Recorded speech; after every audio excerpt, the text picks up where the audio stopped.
And hello, car lovers, and welcome to the CNC Auto Show. And I am Aaron Clement. I'm John Ryan. And we have a goal, and that is to give you some information on your car, truck, or SUV that'll make it safer, more dependable, and to make it last longer for less money and less hassle. We want to thank you for each and every one of you that tuned in or logged in, and we're here to take your phone calls. That number is 706-863-5800. That's Saturday mornings, 8:05 to 10 Eastern time. And that way, if you have any issues with your car, if you've been hearing a little rattly noise, or if you somebody told you needed a service done to your car, we can give you a good, unbiased opinion from wherever you're at. So you just give us a call. You can also watch us live and learn more about this show. And you can also learn more about your car at ccautoshow.com. That's ccautoshow.com. And if you're looking for a good automotive repair facility that you would like to either build a relationship with, or if you're having some type of emergency on the road and you need to talk to an automotive technician nearby, just go to ccautoshow.com and scroll about halfway down. You'll see a Napa Auto Care search. Find a shop area. Click on that, and you'll see a list of some of the best shops you could ever imagine. And there's a lot. How many, John Ryan? Probably 15,000 now. Yeah, about 15, 16,000, a lot of shops. So I'm sure you'll find the one that's right for you. And John Ryan, we're ready to fire it up? Yeah, I am. All right, here we go. We're going to get it fired up. And today's show is filled with some great information. And the theme for today's show is sort of like a fun theme. Mm-hmm.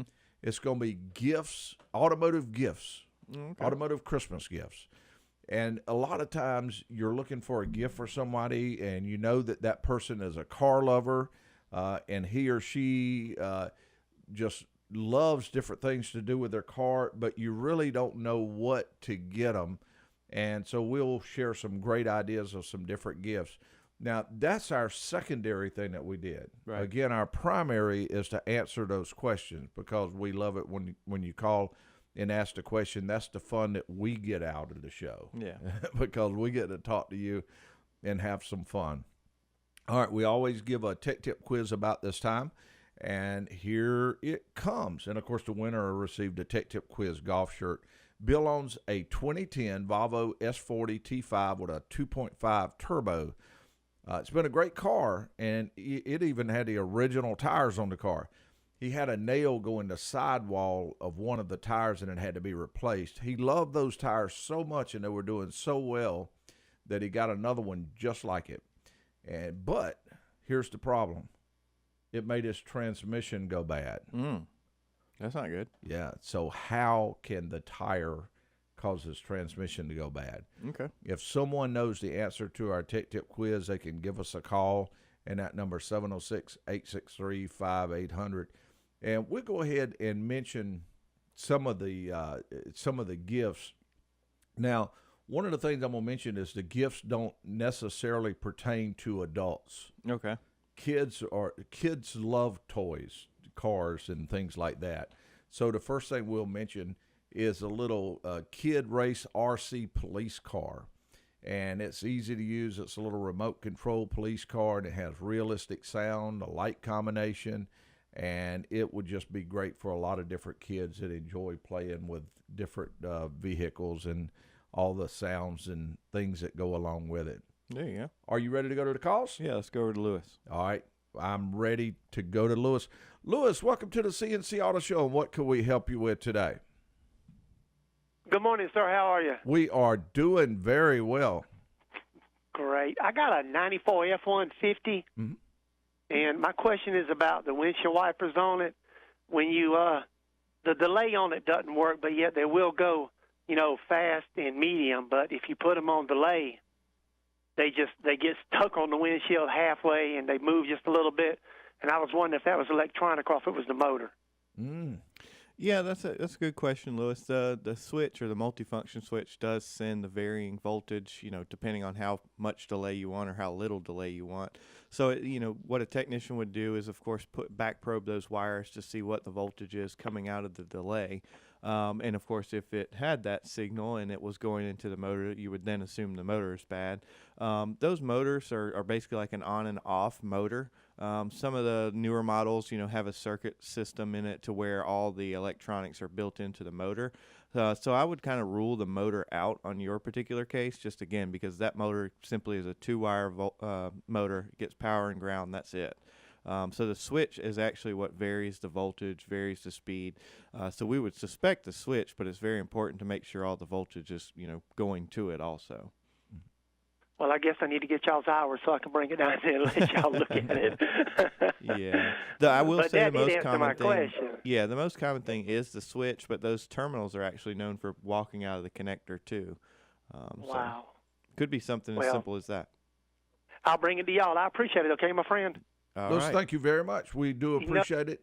And the number to call, 706-863-5800. If you have a question about your car, truck, or SUV, 805 to 10 Eastern. And John Ryan, you want to let's go to another phone call? Yeah, we got enough time. Let's go to Jess. I think we do. And Jess, welcome to the CNC Auto Show. And what can we help you with today?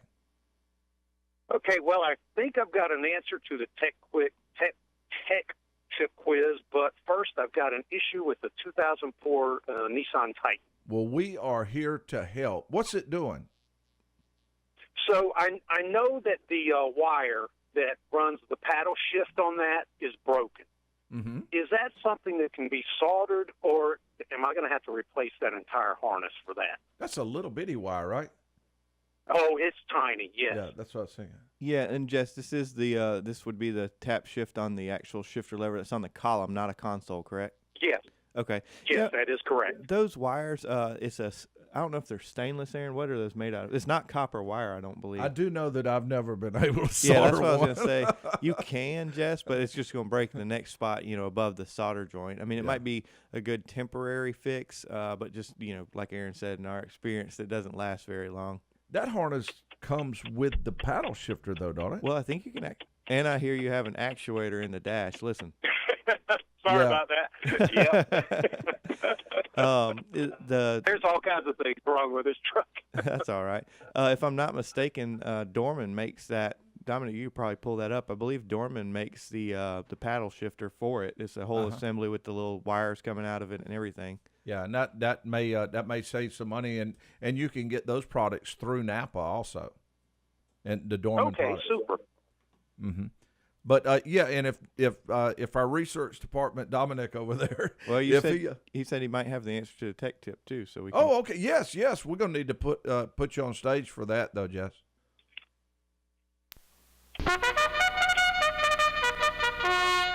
Okay, Jess, you are on stage, and while our research department is working on to find out if that's available, you can answer our tech tip quiz. All right, so if that car is what I think it is, it's all-wheel drive, and I've got a feeling that if he put just one new tire on it, perhaps the ratios had changed so much that that one rear tire that was bigger than everything else put a strain and caused excessive wear with the all-wheel drive system on that car, and that led to a transmission failure, maybe? Oh, my goodness. Jess, you are 100% correct. It was a 2010 Volvo S40 Turbo, and it was an all-wheel drive, and his original tires had 232nds. He said they were good tires, so that was a good hint that he had been driving on them a long time and pretty much original. So they were down to 232nds, which really they needed to be replaced. Well, when he had the nail, he only replaced one, which was 1032nds. And this changes the rolling diameter, and the worn tires will roll more times each mile. And the viscous cut goes bad inside the transmission when that happens. You're the winner. If you'll stay on the line, they'll write your information down. And we appreciate the question and you answering the tech tip quiz. And CNC Automotive Show, or the CNC Auto Show, will be back with more right after these messages.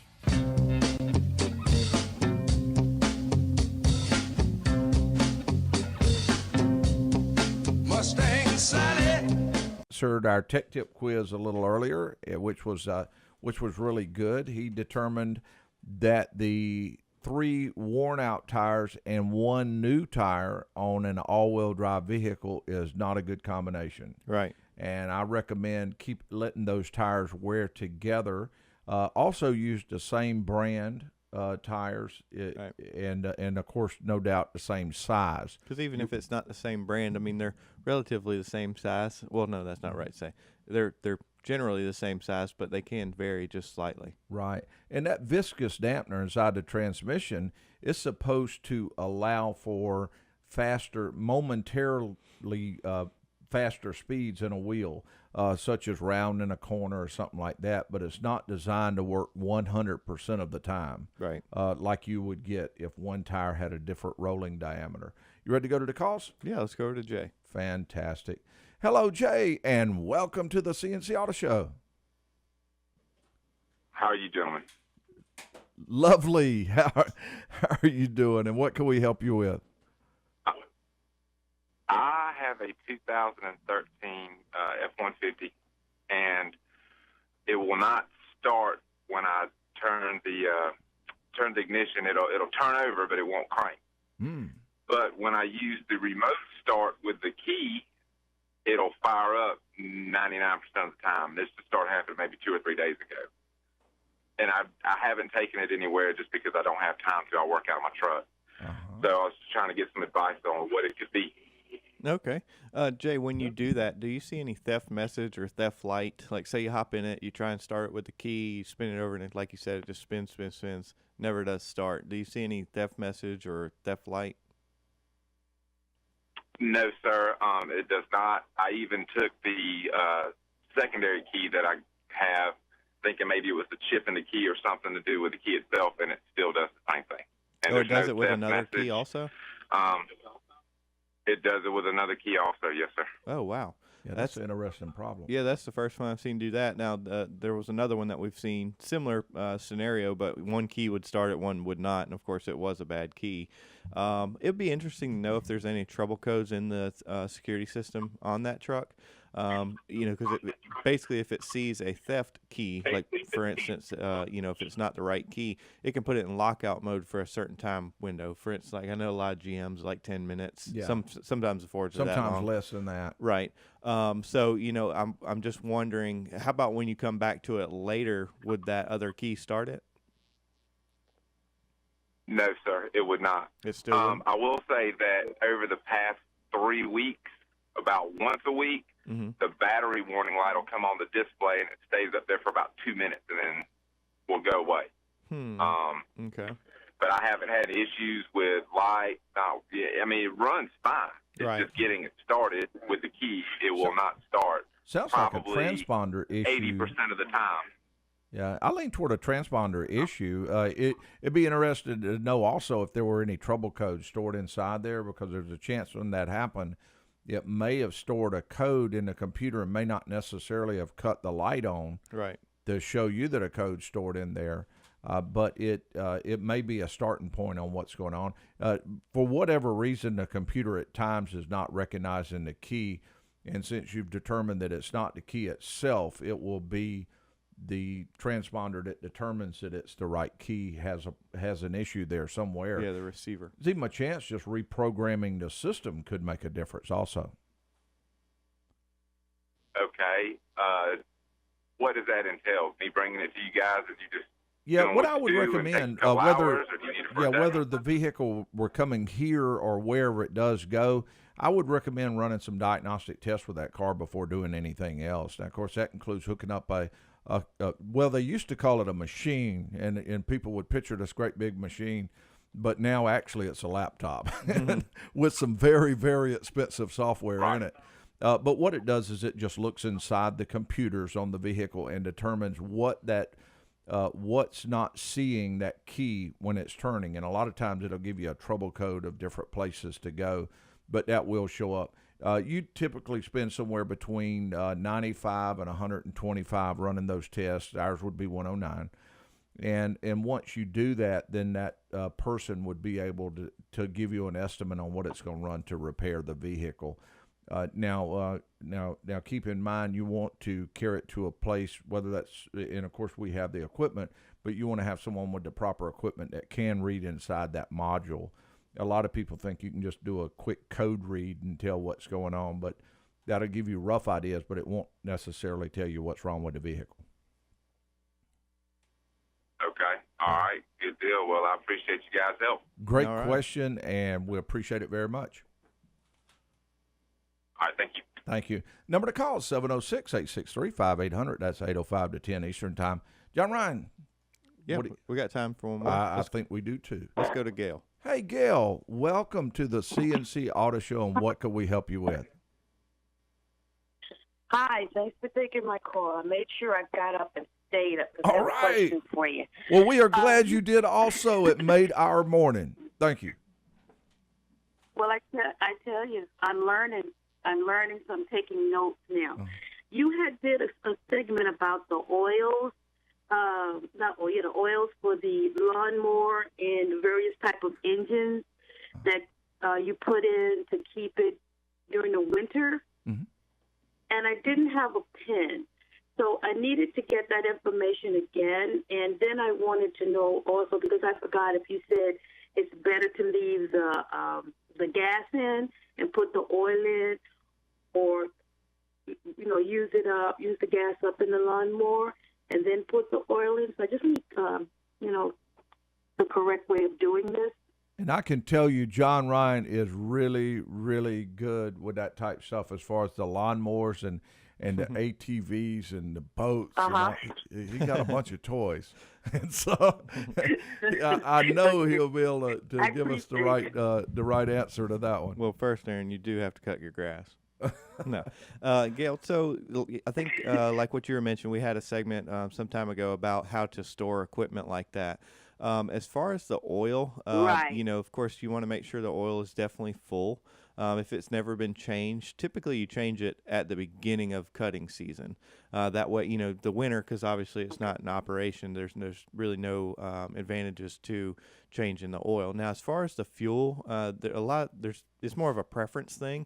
I prefer to store it full, like the gas full, with treatment in it. Which you could get Stay-Bil. That's the brand That's that we the typically word. use. Yeah, Stay-Bil. That's the word. And of course, Napa carries that. Yeah. And Gail, And I we had have- just about As a matter of fact, I have. we just about run Want out me of to time, wait? but I'm gonna tell John Ryan. He told me that I did need to cut my grass, so I got a lawnmower. It's true, I got a normal lawnmower. I don't have this space shuttle looking thing like he's got that you ride around and cut your grass in like a minute and a half. Hey, you gotta have it. Okay, it's time for a quick pit stop, and when we get back on the road, Dominic Frito will jump in here with us with the Tailgate Talk. We'll be right back after this. I've been driving all night, my hands wet on the wheel. There's a voice in my head that drives my heel. It's my baby calling. And welcome back to the CNC Auto Show, and it is time for the Tailgate Minute from Dominic Frito. All right, Aaron had a couple of good news stories this week. One of them, Steve Jobs' BMW, went up for auction today. Not today, in the past week or so. Market value on these cars is about $125,000 now, which is more than they ever sold for brand new. They sold brand new for about right around about $120,000. Now we're looking at about $150,000, $160,000 for a used one. Mm-hmm. Steve Jobs' model in particular sold for about $325,000. Whoa, because it belonged to him. Because at it one belonged time. to him, it had 16,000 miles on the odometer. This car is about 16 years old. Wow. That is a piece of history. Yeah, it is. And speaking of history, it still includes the original BMW branded Motorola flip phone that came with the car. Oh, man. Beautiful. John All Ryan, right. you gonna get that one? Nah. A lot of money. All right, fantastic. That's our Tailgate Talk from Dominic Frito. And it is time to go to the phones. And let's go to Billy. And Billy, welcome to the CNC Auto Show. Hey, And morning. what can we help you with today? Hey, first, let me tell you Merry Christmas and Happy New Year. And Merry Christmas to you and yours also. There. Here's the $1,000 question, because this is what it cost me to get it done. I had all four of the sensors on my truck changed on the tires Uh-huh. because the light kept coming up telling me the tires were at the wrong pressure. Uh-huh. And since I had them put in, I could, when I'm in park, I can check the pressure on my tires, and it tells me exactly what the pressure is on my tires, but the light still comes on. And what is the pressure showing on So there? do I need to go back 35 pounds? And it shows all of them 35 pounds? Well, one of them's 36, one's 37, you know, and as the day goes on, they all level out to about 35 pounds. Okay. That Billy, should- is But this the light still comes on all four of them. is this a 1500 or 25 or 35? 1500. So it's a half-ton truck. Okay. Have you looked in the inside the Yep. driver's door, the tire placard? Do you know what tire pressure it specifically is looking for? 35. It does say 35 in the door. Every time I take it and get the oil, when I take it and get the oil changed in it, they check the tires in it for me, Mm-hmm. and they can't figure it out either. Okay. Well, I was just curious if I was thinking the tire pressure would have been a little bit more than 35. You said you have seen the placard inside the door. Absolutely. Okay. All right. So if they're all reading the same, the only thing I can think of is that if they are retrained in the wrong position, that could be one thing. The other thing would be is the sensor's not reporting back, you know, at higher speeds. For instance, we see it a lot in the higher performance ones, Corvettes, anything SS, that, you know, the vehicle can take off so fast the sensors can lose their signal because the batteries aren't strong. But of course, you've had yours replaced. And is the light Right. on steady, or is the light blinking? No, it's always on. When I crank it up, first thing it does, it comes on, tells me that my tire pressure's wrong, and I hit it 4 times and it goes off. Then as I go down the road, if I stop somewhere and crank it back up, it comes back on. You know, and I'll stop. I've stopped and checked it myself. You know, and looked at tire pressure, and it's the right pressure. And I just didn't know whether I needed to go to, you know, the nitrogen gas so it don't, you know, the weather doesn't mess with it or something, or what I need to do. I don't think this one does that, but just I'm mainly kind of asking John Ryan also, because I don't believe it does. Is a spare tire does not have a sensor on that model, does it? It's an unmonitored spare. Okay. No. Billy, the Right, only reason I asked about the placard is because, you know, when they program those sensors, there's actually 3 different programs you could program them with. Mainly because if it was a 2500 and up, you know, they're looking for 80 PSI. So has the light ever gone Right. off since they repaired the sensors?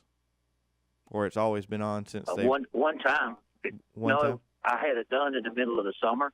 Okay. And the tire, when I got it back, the light was out, pressure was right, everything was good. Took it home, it got a little cool that night. Next morning I got up, it was on. I figured when it warmed, it'd go off, and it did. It went off.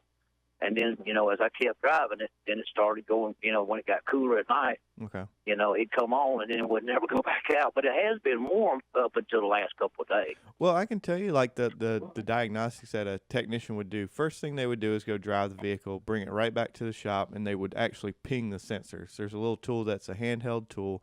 It goes from tire to tire, and it actually pulls the sensor IDs, and it pulls the pressure out of the tire. It literally says what it is, and then the calibration ID. And for instance, if you went around them and all of them were the same, of course, you would assume that the sensors are reading properly. Then they would go get the scan tool and actually go into the module to read the live data of the tire pressures.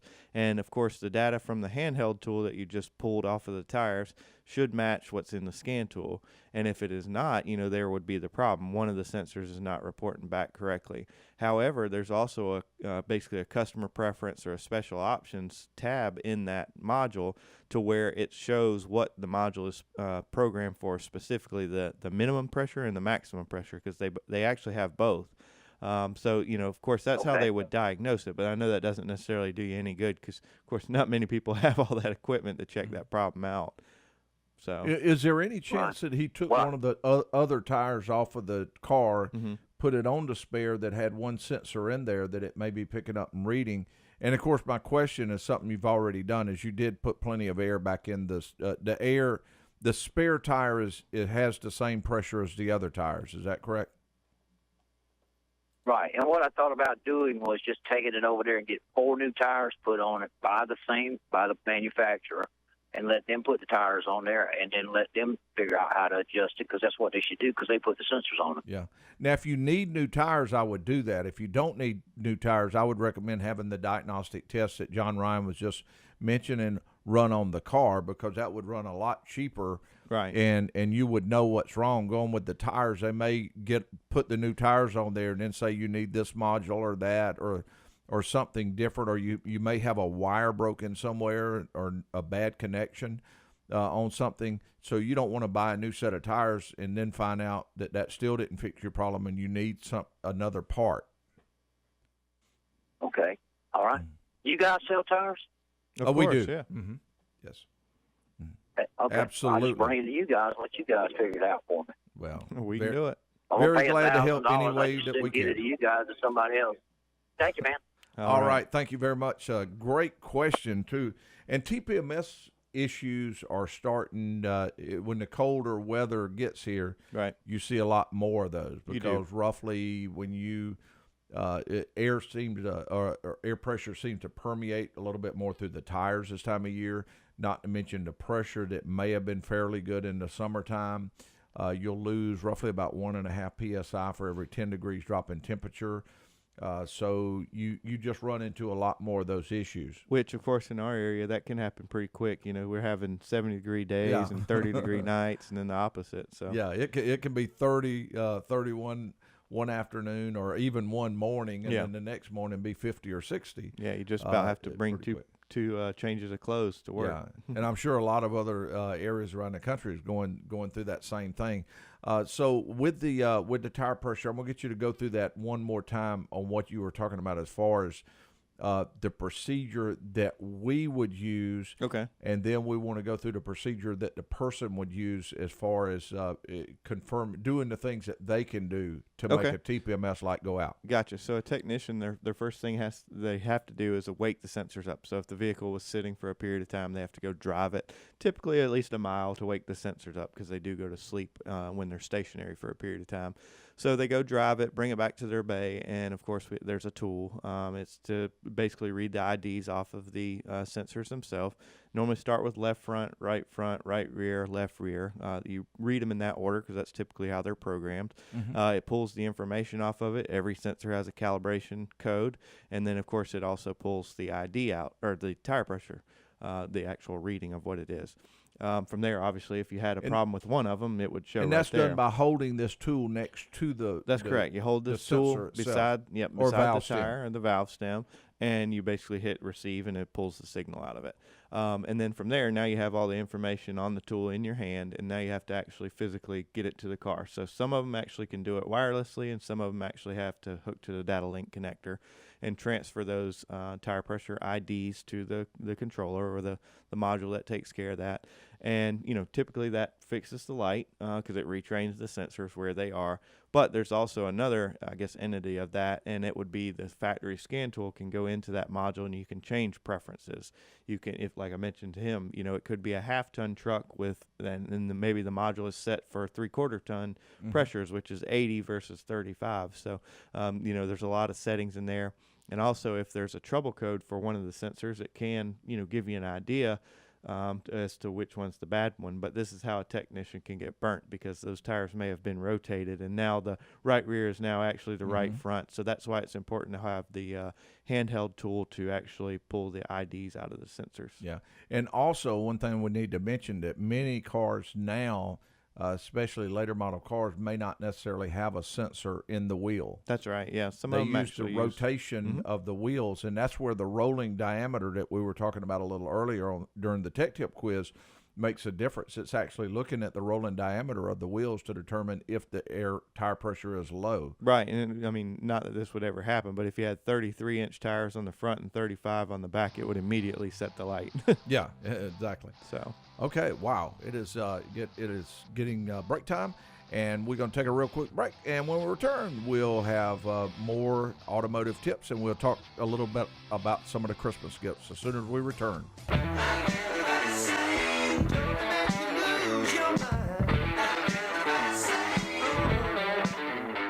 And welcome back to the CNC Auto Show. If you got a question about your car, truck, or SUV, you give us a call. That number is 706-863-5800. And we are talking a little bit about Christmas gifts that you may be able to give someone who loves cars, things to do with cars. Well, this particular gift, I believe it would be more of an idea that would keep someone or solve a problem for someone if they had it. okay, And that would be the Black & Decker 20-volt cordless inflator, and it's called an inflator rather than an air compressor because it has outputs for high pressure, low volume uses, say for inflating a bike tire or something along those lines, or high volume, low pressure uses like an air mattress, things like that. Gotcha.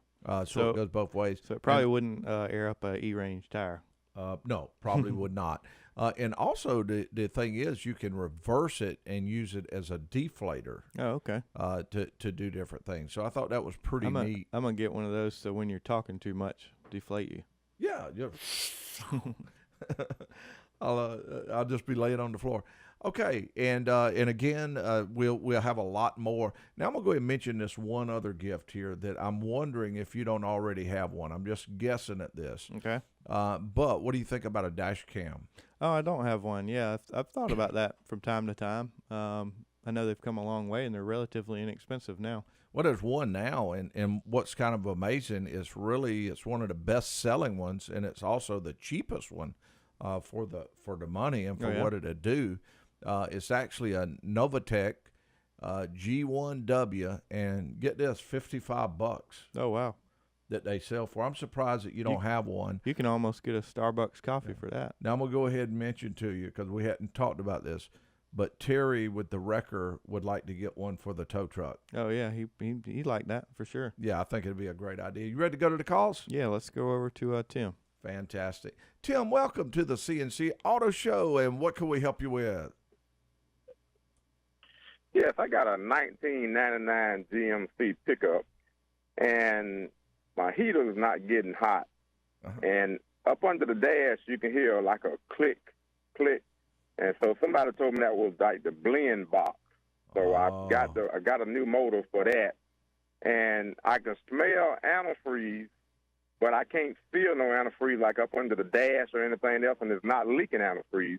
And then sometimes my windows kind of fog up when my back windows and stuff will fog up when I got the heater on. Oh, Tim, you giving all kind of hints for your problems there. Man, we are on it. We are on it now. What do you think your first guess would be, Aaron, on that one? Okay, I'm gonna just say them quick. Okay. And then you can expand on them. All right. Blender air door actuator has not been reprogrammed or reset after installation. And well, did you put it in, Tim? Have you already put that in? Yes. And it didn't fix it, right? It didn't fix it, no. We're going to solve, well, in making sure also that the right actuator was put in. That's true, yeah. Because so many, there's what, 3 or 4? 3. Yeah, 3 of them under there. And, of course, it's tempting to look at the one that's easier to get to. And you look at it and you say, well, that's got to be the one that's easy to get to. Right. But that don't necessarily mean that that's the one that's going to solve the problem. So we want to make sure that you replace the right one, and we'll talk about that just a little bit. But also, unfortunately, the heater core is going to be leaking, but it's just seeping and it's evaporating and causing the smell before you actually see it on the ground. Right. All right. Yeah, that's along the same lines. Tim, you said it's not using coolant. The radiator seems to be full all the time. No, and it's not full all the time. Every now and then you have to add more fluid to it. But okay. Well, like I said, I don't feel nothing up under the dash. Yeah, unfortunately, the way that box is designed, it has a tray in there that, of course, I'm sure you've noticed in the summer times when your AC is running, it drips out the condensation drain, the puddle of water underneath. Yeah. So the antifreeze will actually go down there. The bad part is a lot of those condensation drains are actually designed to drip directly on the exhaust so that, of course, it minimizes the amount that's under a vehicle. So if the coolant is just barely seeping out underneath, of course, it will hit the exhaust, and that can also kind of intensify that smell. One thing that I would suggest, now we normally do this with a laser thermometer or infrared thermometer, is checking the temperature of the heater hoses. Make sure they're the same. Say if it's 205 and the other side should be 205. That way you have adequate heat in the heater core. But with it leaking, another thing can happen is, of course, it can pull air in that system, and you have an air pocket in the heater core and never generate any heat. And I think the hints were that it was fogging up the window, which means it has to be leaking somewhere inside the car. And the hint on the door actuator was the clicking noise you said that you were still hearing. Yeah. Yeah, those two are strong hints right there. So that clicking, do those normally just recalibrate by themselves? Or Every time the vehicle's turned on, it switches the voltage to them, but it doesn't calibrate their specific limits. So no, yeah. So you still, my guess is on the actuator, you either replaced the wrong actuator because, of course, there are 3 of them. You could have replaced the mode door one instead of the temperature control, and or it's not calibrating for whatever reason, one of those two. But I got a great idea, Tim, and this is something I don't tell anybody, and the two of us have come up with this invention, and we'll make a huge amount of money doing it, is because of that making that antifreeze type smell. We can design a coolant that has a really nice smell, like a Febreze coolant. Yeah, you can get it in different types, like pine smell or cherry or orange, and different types. Yeah. And put that into antifreeze, and then when the heater core is leaking, that's what you can advertise. If your heater core leaks, get beautiful smells coming from the vehicle. Well, and that'll be good if it's still heated up. Yeah, and it's not going to solve the heat issue. No, it's actually a package. You get this nice fragrance coolant, and then it comes with a cigarette lighter heater. Yeah, but the thing is, even if you don't get the heat though, that'll make you feel good and cool all at the same time. So what I do, I just bring it in to y'all and let y'all figure it out. Then once y'all get the other thing, then I'll go with it. But right now, and then the two of us will sit down and design our new invention. Your patent. Yeah, we'll patent that. All right. Thanks, Tim. Tim, great question. We appreciate it very much. Okay, we just about run out of time. It is. It's getting close. Let's we do have a little bit of time to talk about one or two other things as far as gifts, and this will be one for children. But I love the little Hot Wheels and toy electric cars, and they were this is not necessarily the Hot Wheels that I'm talking about. I meant to say the little power cars. Power Wheels. And there's one called Wild Thing that's supposed to be pretty nice, and it has a lot of really nice features. But you can get so many different kinds. And I just want to mention that one quick one. One time when Brad was a little boy, I guess he was very young. He had one of those little electric cars, and it had a 6-volt battery, a little small battery. I put a regular car battery in that thing. Dude, man, it would fly until it burned out. How about that? All right, we're out of time. Time clock. So we need to pull over for now, but we'll be back on the road in no time. I'm Aaron Clements, co-host John Ryan Mooney, show producer Dominic Frito, Sandy Klein, the technical engineer Zach Llewellyn. We'd all like to say thank you to all of those that tuned in, logged in, especially those that called in to ride with us on the CNC Auto Show. Woo! Hello, car lovers, and welcome to the CNC Auto Show, and I'm Aaron Clements. I'm John Ryan. And we are here to give you some information on ways to make your car, truck, or SUV safer, to make it more dependable, make it last longer for less money. And we want to say thank you to all of you that tuned in, logged in, and we are here to take your calls. And that number, 706-863-5800. That's Saturday mornings, 8:05 to 10. If you're hearing an unusual noise on your car, if your service advisor has told you something that your vehicle may need, or you just thinking about adding something to your vehicle, now is the time to call, because a lot of times people are real busy. Service advisors are going strong, and they might not have the time to spend to give you all the answers that you're looking for. Well, we're here. We're ready. You can also watch us live, and you can learn more about the show and learn more about your car, because we got a lot of neat things on it at ccautoshow.com. If you go there, there's so many neat things. You can do a virtual car under the virtual advisor tab. You can go in, and let's say that if you click on AC system, you can see a little animated version of the fluids going through the AC system. Right. Same way with transmission, rear end, engine. Timing, how a timing belt works. There's so many things there that you can look at. It's a really neat website to go to, and you can also, one of the things that's on that same site, if you scroll about halfway down, you'll see a thing that says find a shop, and it'll actually say find a Napa Auto Care Center. But doing that, let's say that if you're out on the road and you need to find someone, you can click on that and you can find a great shop. Or if you want to find a shop you want to build a relationship with, you can do that. Okay, along with doing our favorite thing during the show, which is answering questions, we always like to have a little theme going on. Right. So we can mention a subject that we can talk about. Well, of course, one timely deal to talk about right now is gifts, automotive Christmas gifts, because there's a lot of people out there that love cars, and many times you can get them a little something for their car, and it'll really make them feel good. So we'll shoot out some great gift ideas as we go in through the show, and just a whole lot of other things. We'll be giving a lot of tips about cars and doing other things. I think we got a tech tip quiz lay in there for somebody. So all that's ahead of us, and we can see it right through the windshield. But, of course, the main thing we like to start off with is going to those telephone calls. And, John Ron, where are we going? All right, let's do that, and let's go over to Mike.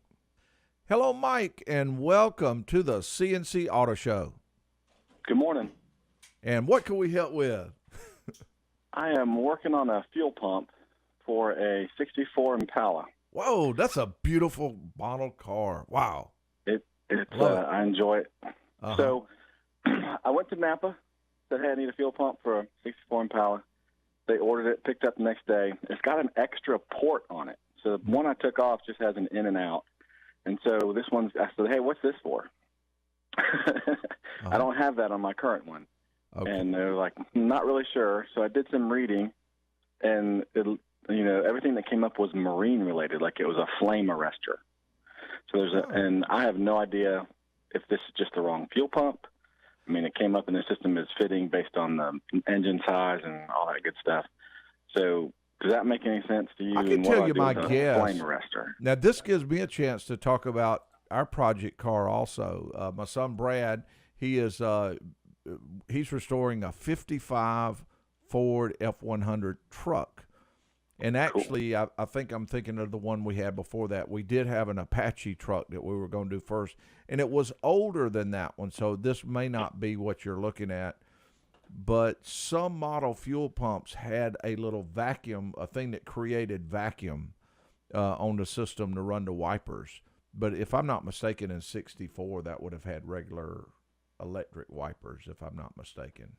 I would agree. Yeah, I don't think they'd be vacuum. It seems like it would have had electric wiper. But that's the only thing that comes to mind right now is that port may have had something to do with running vacuum too. Some models had vacuum-operated wipers. And, of course, some of the other listeners may be able to call in and let us know. The only other thing that I could think of is, would it have some sort of return? Actual bleed off? Well, that's the interesting thing is on the carburetor, there is a similar port that's blocked off. It's got a cap over top of it. And everything I read went from a marine and a boat perspective. It talks about capturing fuel and to prevent, fire and spark if there's a fuel leak, if there's fuel, whatever. It returns it, keeps it going from the pump to the carburetor so it doesn't fall loose in the ending compartment or whatever. So I thought, it's a Holley 4-barrel carburetor. That it's not the original carburetor. It's got an automatic choke on it. But I just didn't know what to do. And obviously, I said it's not an option to install it and not use it. Just leave that port open. I mean, now that port quite work that way. Did they mention that you just blocked that port off, or they wasn't sure what to actually do with it? I never even noticed it was there until I started reading about how to connect a, quote, flame arrestor, because all the talk about a flame arrestor says it connects straight to the carburetor. And so I went out and popped the hood and started looking, and I'm like, holy cow, right there, front left, capped off port. Okay. So I don't know. I'm just, at this point, I don't know what to do. Now, does the fuel pump work well? You already put it on the vehicle? No, I have not, because I wasn't sure how to connect. I assumed that I had to connect something to that port because it's open into the pump. I mean, if I just connected it and left it there with nothing on it, I assumed that it wouldn't work. Hey, Mike, do you have that near you? Do you know what the part number is? The Napa part number, I can tell you off the top of my head, it's B0093P as in Paul. Okay. Yeah, that's what Dominic's got pulled up over there. Dominic, did that have 3 ports on it or no? That one does show for a 3-port fuel pump. There is another part number for just the 2-port. Is it a Delphi pump? Because the Delphi pump that also pulled up in their search and my search online too is no longer made. No, this one's a Napa fuel pump. Okay. Part number is B0147P. MS0147P as in Paul. Okay. Because I also looked up MS0185, and that matched exactly what I took off. But they said it's not made anymore. And the one that's been on there for more than 15 years. Mm-hmm. Now, you got to tell me, hopefully that'll help. If it don't, give us a call, and we will try to come up with other answers. But what color is the 64 Chevrolet? It's a copper penny with a white top, two-door hardtop. Oh, wow. Is it already 327. Like restored and ready? It doesn't need restored. It's 80-90% all original. It was my grandfather's.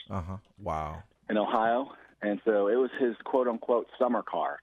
So he stored it on blocks in the winter, and if it started to rain, if it was July and it started to rain, he went home. Oh, very nice. I love that. That's awesome. It's a pretty nice car. I used to ride around when I was 9-10 years old. I used to ride around on Saturday back in the old days when you used to go pay bills in person. Yeah. We used to run errands with my grandfather in that car, so it's a nice thing to have. Well, you are very fortunate to get to hold on to it like that, and congratulations on that part. All right, I appreciate your help. I'll let you know what happens. Thank you. Okay, I'm gonna go ahead and give thank you. I'm gonna go ahead and give the Tech Tip quiz real quick. Winner will receive a shirt and a hat, a coffee mug, a lot of other items has to do with the Tech Tip quiz prize package. And here is the question: how many times would a new 225 45R17 tire roll in 1 mile? That's short and sweet. We get all these people that call in and ask these questions that are and answer them so fast. Yeah, that's so true. I thought I'd put one out a little different there. So that is the question: how many times would a new 225 45R17 tire roll in 1 mile? And what we'll do is we'll do that for a period of time, and the closest to the answer will be winning. And we'll be back with more of the CNC Auto Show very shortly. Just an old half-ton short bed Ford my uncle bought new in '64. Daddy got it right cause the engine was smoking. And welcome back to the CNC Auto Show. I can tell you just how sick we are. During the breaks, we're sitting here talking about all-wheel drive vehicles, and we have a little bit of a conflict going on here about it's called a discussion. Aaron. A discussion about which vehicles would require the tread depth to stay the same on them and why. So we're working on that. But for right now, it's time to go to the phones. All right, so let's do just that. Let's go over to John. Hey, John, welcome to the CNC Auto Show, and what can we help you with? Well, I'm going to lose the Tech Tip quiz. All right, fantastic. We are ready for you to answer our quiz. At least he sounds confident. Yeah, he does. He sounds very confident. John, you are all over the stage, so let us hold it. Well, I'm going to say 5,312. Whoa, that's a little high, John. Oh, no. But we do appreciate you calling and giving it a good shot anyway. All righty. Well, enjoy your show. Thank you, John. We appreciate you calling. And the number to call, 706-863-5800, 805 to 10 Eastern Time. And where we're going, John Ryan? All right, next up, Sam. Oh, am I reading this right? It Depends says if you can a read comment right. about the 64 Impala fuel pump. We were hoping that somebody would call and help with that. Sam, what you got for us? Well, I was replacing the fuel pump on a 65 Impala, and I ran into a different problem. The replacement pump was the ports on it were just a little bit different, and when I started to hook up the line from the fuel pump to the carburetor, that it didn't match up exactly. Okay. And that's like a 3/8 steel line, and that is tough to work with. I had to replace that piece of tubing, and when you start fabricating that piece of tubing, it's difficult. Yeah. It is, yeah. So he really needs to make sure that those ports are exactly the same, or that tubing will not match up. Yeah. Yeah, good tip. Yeah, and I think what you're saying is sometimes you just necessarily have to do some fabricating and some research like he's doing, which I really respect that a huge amount. He's calling and getting ideas, and it sounds like he's looking. And we're hoping that new part number that Dominic gave to him will be helpful because it might turn out to be the right one. Yeah, well, these replacement parts sometimes, like I say, it will work, but you have another problem that you might have to address. So when he gets that replacement fuel pump, he needs to make sure that those ports are exactly like the old one. Mm-hmm. Yeah. Or and that's he's if he going to can run get into that it. problem when he'll install it, and then it won't match up. Yeah. And in another great way to get information on things like that is attending different car club meetings and making contacts. And this gives me a chance to mention that if someone's looking for good hobbies now and things to do, working with older cars can be a lot of fun. I mean, if you can luck up and find one in a barn somewhere that's been sitting there and it needs help, needs some restoring, and sometimes it can be fun. And at one time, it used to be if you invest all that money, it was pretty much money gone. But now you can do things like restoring a '64 Impala or working on a car. And if you're real careful, you don't want to just go crazy and throw money at it. But if you're careful and you do a lot of the work yourself, especially, you can actually make money being able to do that. But it's a time-consuming type deal, but it's very rewarding when you look back at a car like he's looking back at his '64 Impala. It's bringing back all those memories for him. It can be a lot of fun. So, and you're right. It's he needs to be sure that he's got everything correct having to do with his fuel pump. Yep. Okay. Just wanted to pass it along. Oh, thank you very much, Sam. Great input. And you know what the best carburetor that was ever made was? No, which one? Fuel injection. That's what I go through with all the technicians now. A car pulls in with a carburetor. They've never seen one. They say, What is that? You got to send that one to the lawnmower shop. Where are we going, John Ryan? Let's go over to Tommy. All right, Tommy, welcome to the CNC Auto Show. And what can we help with? I think I have an answer for your tech tip. Woo, hold on. We're going to put you on stage real quick. Okay, Tommy, be still. You're fidgeting. What's the answer to our tech tip quiz? 821. Oh, you're pretty doggone close there, Tommy. But you're getting a little bit more in the ballpark. But we're going to put I tell you what, we're going to put your name down in case it turns out you're the closest and ask you to call us right back. So, Tommy, what was your number? But that's not the exact number. Yeah, 821. 821 for Tommy. You're in there, man. Tommy must have a different Google. Oh, you dropped a hint. Okay, number to call, 706-863-5800. I noticed you didn't give him an all button, which was good. Yeah. You really, that didn't legally deserve an all button. That's right. Right. John Ryan, wait a second. Yeah, we got a little bit more time. Okay, where we going? Let's go over to Billy. Hey, Billy, welcome to the CNC Auto Show, and what can we help you with? I'm going to try the tech tip quiz. Oh, fantastic. And hold on. Okay, you are on stage and ready, Billy. What is the answer to our tech tip quiz? 841. Oh, you still in the ballpark big time, but you're just not quite there, Billy. Have you checked to see if yours is even right? We're gonna put you down for that number, 841, Billy. Okay. All right. And number to call, 706-863-5800, 805 to 10 Eastern. And where we're going? Let's go over to Larry. Wow, we get a lot of great tech tip quiz guesses there. Larry, welcome to the show, and what can we help you with? Well, I want to try and answer that tech tip. All right, we are ready for the answer. Hold on. And what is the answer to our tech tip quiz? I think it's right at 11,990 RPM. Yeah, Larry, you're slightly out of the ballpark. Thank you, Larry. Okay, the number to call, 706-863-5800 Eastern, 805 to 10 Eastern. And we got a few seconds left. Let's do it. Let's try Byron. Byron, what can we help you with? I think I have an answer to your tech tip quiz. Fantastic.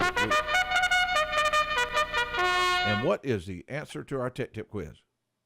844. Ooh. Byron, you're all in the ballpark, but you're just not on the answer. But you are close. Okay. Very close. And listen, and I want Byron and the others to listen in case they do turn out to be the closest. Okay, it's time to take a real quick break, and when we return, we will be back with more fun and more answers to the Tech Tip Quiz questions, hopefully, and we'll answer your automotive questions. All that and more with the CNC Auto Show as soon as we return. Little scoop, you don't know what I got. Well, I'm not bragging, babe, so don't put me down.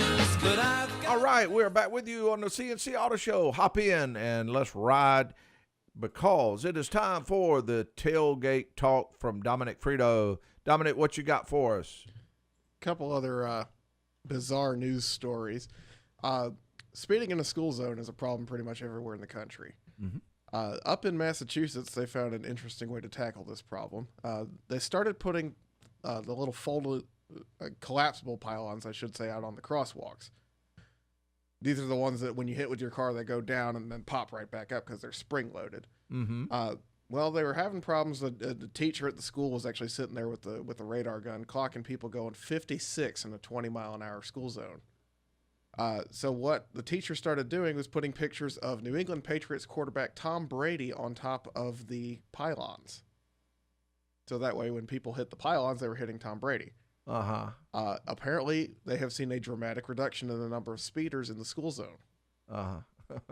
Wait, why are they hitting pylons? I didn't get that part.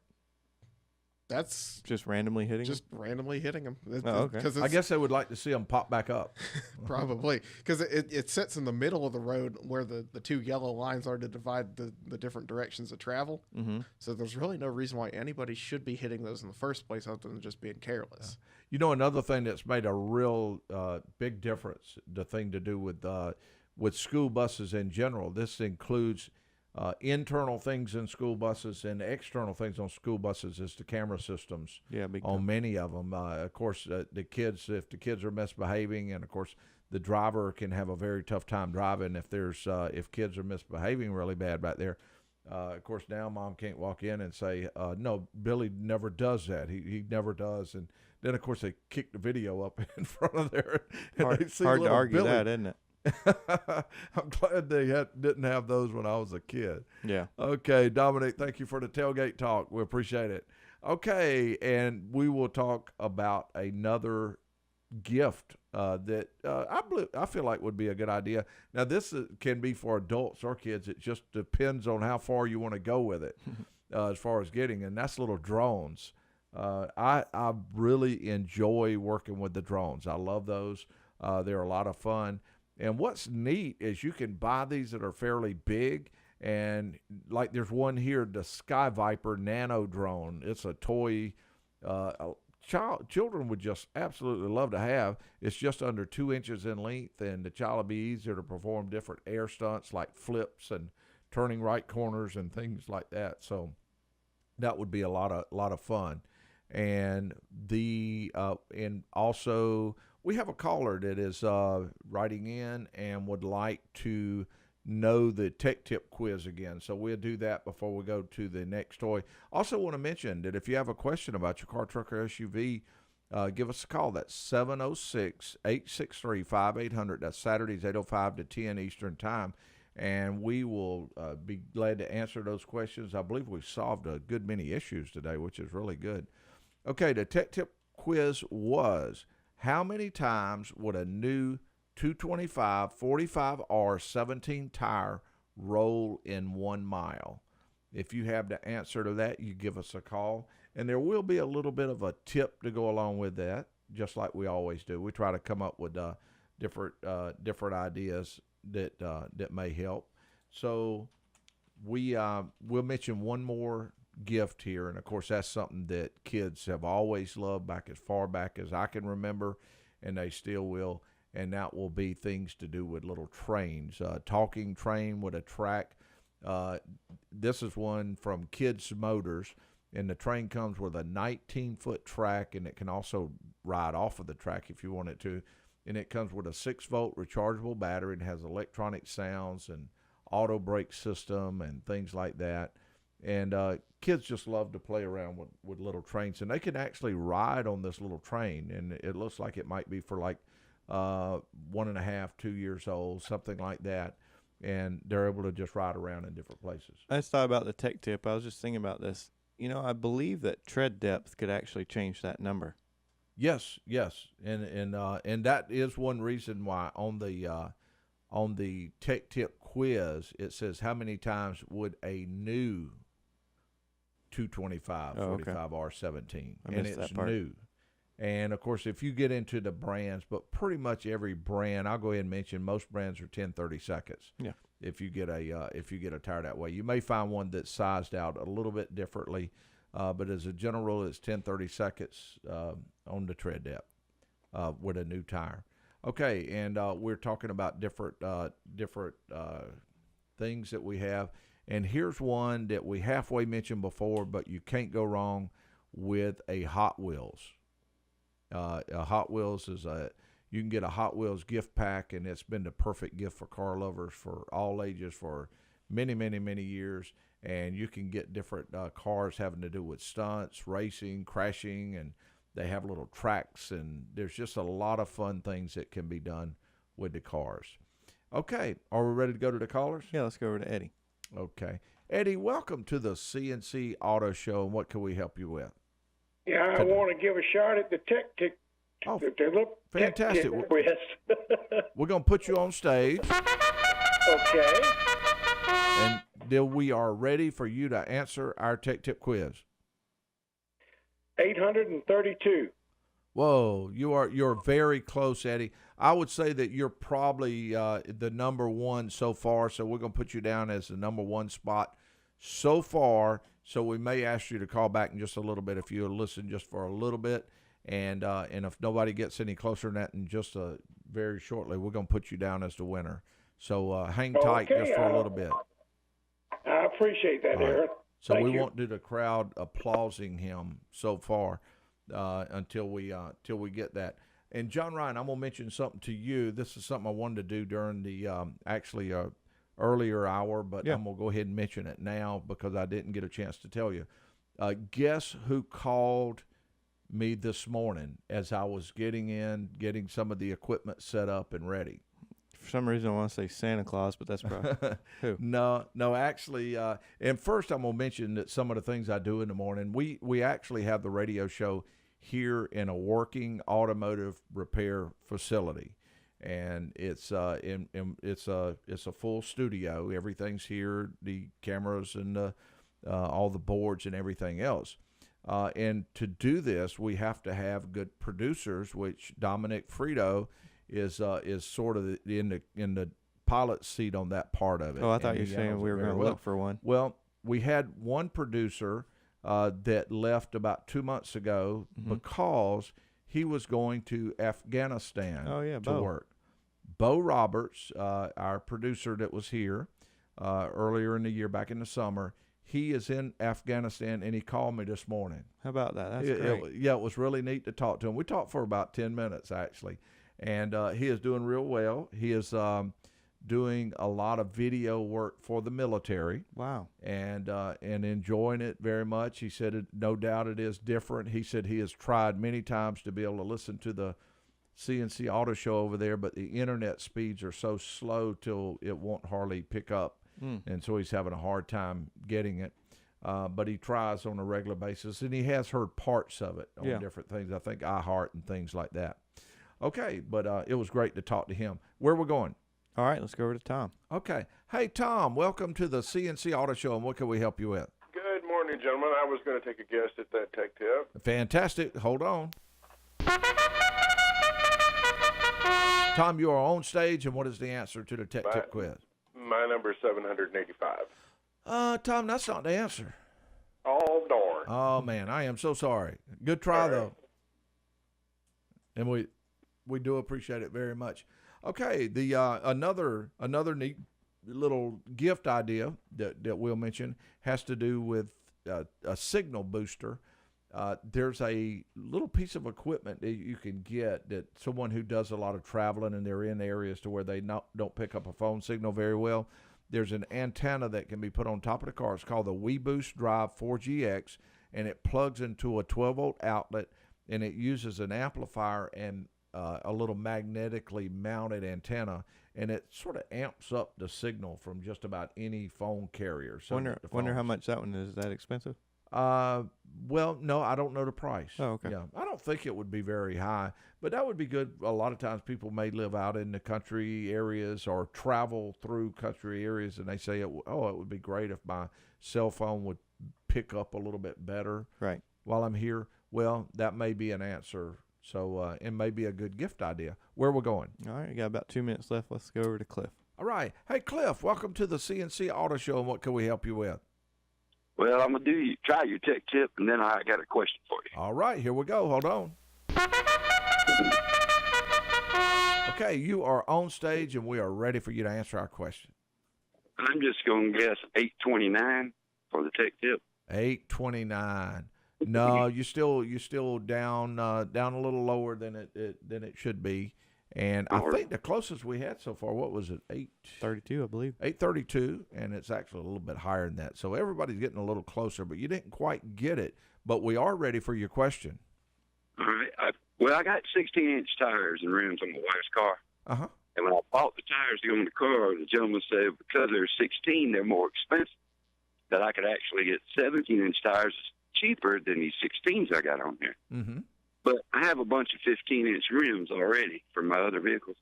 So I was thinking about dropping this down to a 15-inch rim, but I don't know how to calculate the size tire that I would need. I don't want nothing to be off, speed limit and all that, or speedometer and all that.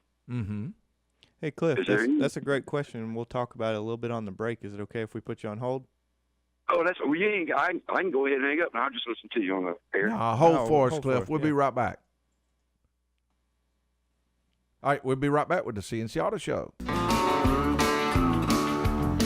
if I had money, I'd tell you what I'd do. I'd go downtown, buy a Mercury or two. I'm crazy about a Mercury. Lord, I'm crazy about a Mercury. Welcome back to the CNC Auto Show. Some great gift ideas would be different coffee table books. One I bet you would enjoy, John Ryan, would be a Harley Davidson coffee table book. That'd be a good kind of large books that you can look at, and you couldn't go wrong with that. No, you couldn't. And also, there's a documentary about McLaren. It's a must-see for auto lovers. It's released earlier this year. It traces Bruce McLaren's life from New Zealand to setting up McLaren motor racing and taking off and joining the elite motorsport world. It's just a wonderful book to read. Things like that can be very enjoyable to a car lover. And John Ryan, you ready to go back to Cliff? Yes, I am. Let's put him back on the line. Cliff, you had a question about changing the rims on a vehicle. What kind of car was it, Cliff? It's a Dodge Avenger. Dodge Avenger. The only thing that we were thinking about is, did you mention this vehicle came factory with the 16-inch? Yes, sir. The only thing that we run into a lot of times, you're right about, changing the factory size. Sometimes you can, go up a size, go down a size to actually get cheaper tires. However, what you run into most of the time is the vehicle comes with 16-inch wheels. Chances are it was designed for 16-inch wheels because of bigger brakes. For instance, the calipers, the rotor assembly, of a 16-inch wheel a 15-inch wheel may not fit over that. And of course, obviously, you have the bolt pattern too. But 16s are I guess they're more expensive now because they're not as common. Now it's more like 17, 18, 19, sometimes even 20, 22. So they're just not as common. That's the reason why they're a little bit, more pricey. Yeah, that's what the gentleman told me. He says just the 16 inches, but they were more expensive than a normal, I guess I would say. Right. I didn't even think about the caliber. Man, I'm so glad I called y'all. Cliff, we very much appreciate the call, too. Hey, y'all have a great weekend. Thank you, Cliff. Okay, the number to call, 706-863-5800, 805 to 10 Eastern Time. And we are answering automotive questions and taking in calls from Tech Tips. And, John Ryan, where we're going? Let's go to Burl. Hey, Burl, welcome to the CNC Auto Show. And I see you're traveling on the interstate. Yes, sir. I'm headed to Atlanta, Deliverance of Blood. Okay. Aaron, is this Aaron or is this? Yes. You got us both. Yeah, you got both of Okay. us. John Ryan and I both are here ready for you. All right, you're John then, right? I am. John Ryan. Mm-hmm. Okay. All right. Anyway, got two questions for you. I'd like to guess at the tech deck, but the first thing is these check engine lights, when they just stay on constantly, and it seems like the dealership and when you get them checked out, it's either air or whatever.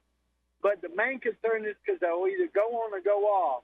If they stay on constantly, and you actually develop an engine problem, will it override and start blinking, or because it's on, it's not going to allow it to actually tell you got a problem with the engine somewhere? Yeah, that's a really good question. It is. I agree. And you're on the right track of things. So if a check engine light comes on, let's just throw a code out there. Say it has a lean code, and the check engine light comes on. It's on constant. It's on there for a month, and you're not worried about it. You're going to keep driving it. Well, say if a evap code pops up, it's just going to keep storing codes. It could have 5, 6 codes in there, and you'll never know that there's anything else wrong with the vehicle because it's not going to do anything. It's not going to get brighter. It's not going to do anything.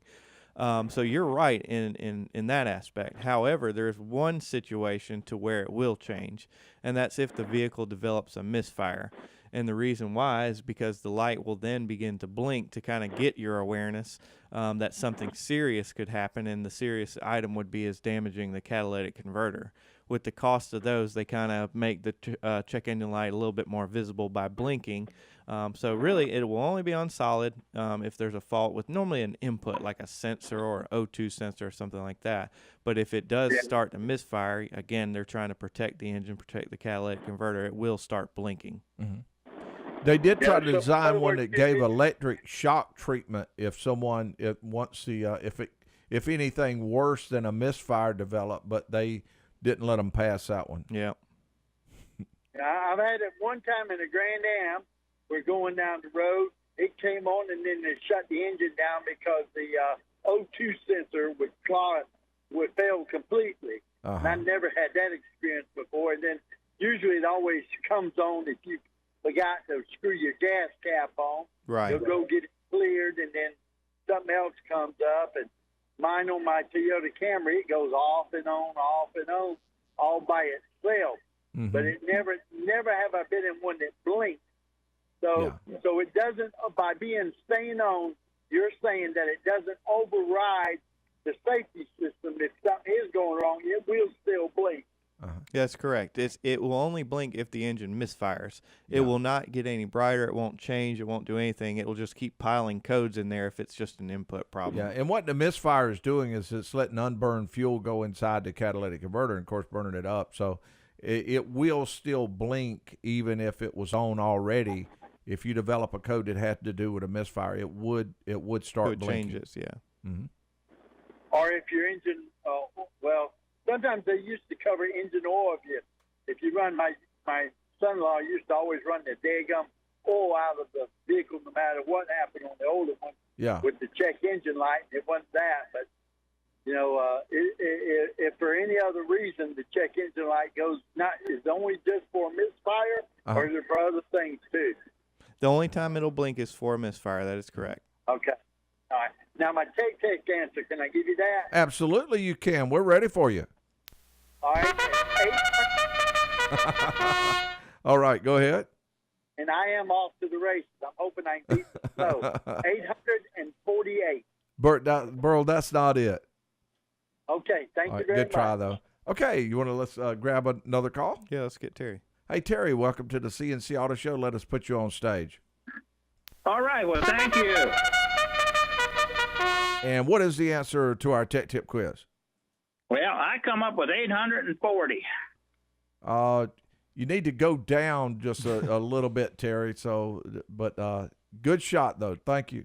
Yeah, well, the way I calculated that was so many feet per revolution and 5,280 feet in a mile. Yeah, now that was pretty doggone good. You know, what do you think? We got a judge. No, sorry. Thank you, Terry. Okay, the number to call, 706-863-5800, 805 to 10 Eastern. Where we're going, John Ryan? Let's try Larry. We only got a few minutes left. Hey, Larry, welcome to the show, and what can we help with? Yeah, I was trying to answer the tech tip. We're ready. And We'll put you on stage. It's similar to the other guy. And what is the answer?